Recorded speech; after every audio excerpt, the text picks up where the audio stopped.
Currently, internet addiction is not a medical or psychiatric diagnosis that has been formally accepted in the United States or internationally. Now, with that said, it is broadly accepted internationally in the United States that teens, young adults are addicted, that they have compulsive use, that they develop tolerance, that they have withdrawal symptoms, and that they have negative consequences. So although there isn't a diagnosis that has been accepted internationally or in the United States, there is broad acceptance that people are classically addicted to the internet. There are studies all over the globe currently going on about how many people are addicted to the internet. Asia, particularly Korea and China, is very concerned about this problem and are studying it extensively, especially in youth, because they have very, very high rates of problematic internet use in teenagers in both countries. It's been studied in Western Europe, it's been studied in the United States starting in about the mid-1990s. Broadly, the internet addiction rate in preteens and teens is somewhere around 4 to 5%. Adults anywhere from 5 to 15%, and the group that self-identifies as addicted to the internet or having what they call problematic internet use is college students. College students are recognizing that they are either addicted to the internet or spending far too much time on the internet, which is affecting their academic performance. One question that I'm often asked is there a type of internet use that leads to internet addiction? And there definitely is, according to multiple studies. And that is people who go online for social connection, to create relationships, are most likely to end up addicted to the internet. Now, it probably isn't about what's going on online, meaning what they're doing in their establishing of social connections.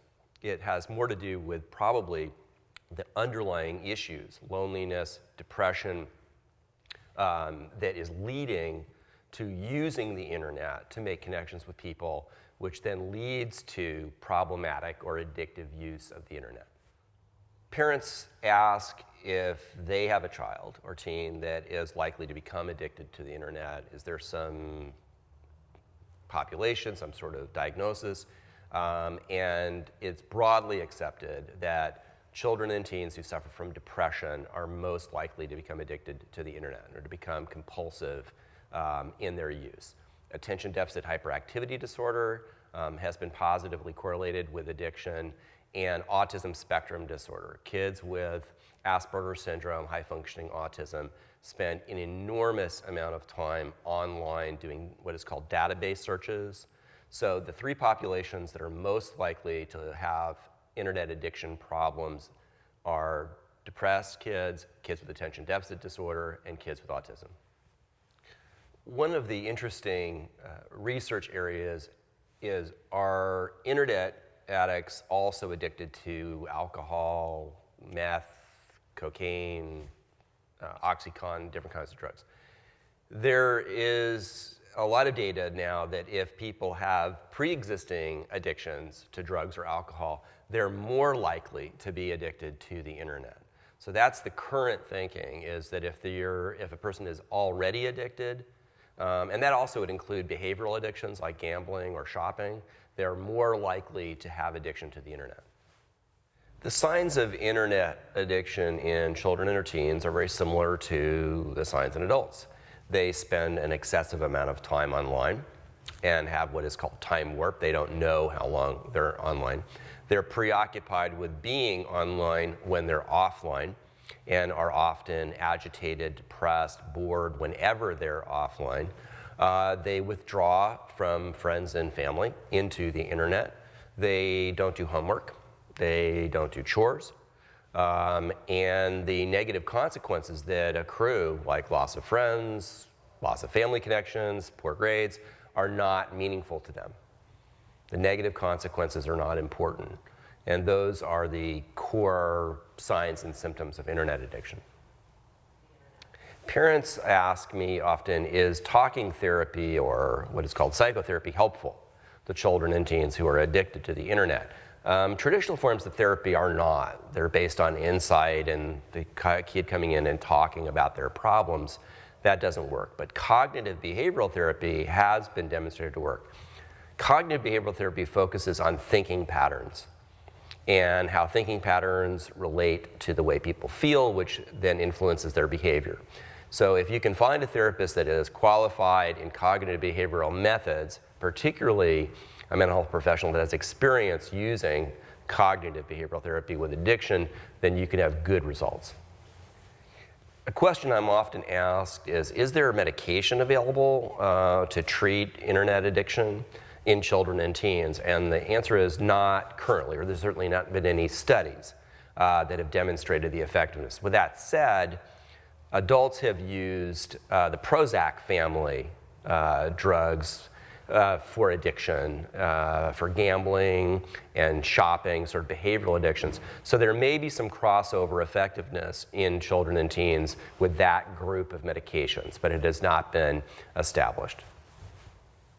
Parents wonder if there's any way to control where their child travels in cyberspace. How can they prevent them from going to sites with problematic content, whether it's pornography or whether it's a site where there's hate crimes or hate messages, or whether they're in chat rooms they're not supposed to be in.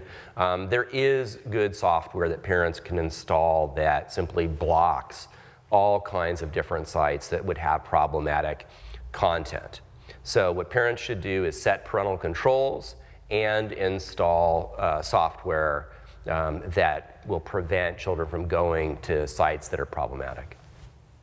Parents ask me if their teens' ability to multitask, which is to be doing homework and looking at a screen, or maybe even two screens. Some kids have two monitors going at the same time, and their phone is open and they're texting. They say, well, they seem to be getting everything done, and they're multitasking. Is that a skill? And the data is that although kids have evolved in their ability to multitask, multitasking ultimately degrades memory and is not an efficient way of accomplishing tasks. So although kids have gotten to a point where they're good at it, they would be much more effective if they didn't multitask, especially during homework. Parents ask, is there some test that their children could take or that they could take to establish whether or not they are addicted to the internet? And there are many. There's one called the Internet Addiction Test, IAT, that was actually established as a verified and reliable instrument, and it was created in 2004. So that's online, IAT. I have various forms on my site at teenvideogameaddiction.com. But there are many. They're reliable. And they're just questionnaires that parents fill out, largely related to the amount of time, withdrawal symptoms, tolerance, that kind of thing.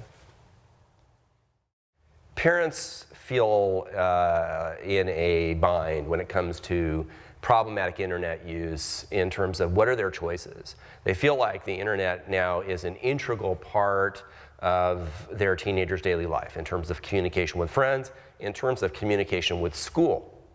Many schools now are posting all their assignments online, grades online, so they feel trapped. How do you stop them using the internet when they actually have to? And it is an issue, it's a problem. So you have to try to encourage moderate use. But if they can't use it moderately, then there may be instances, certain kinds of kids that are going to have to be banned from the internet, and the family is going to have to use the internet for them, let's say to research a paper or that kind of thing, and they just can't handle being online.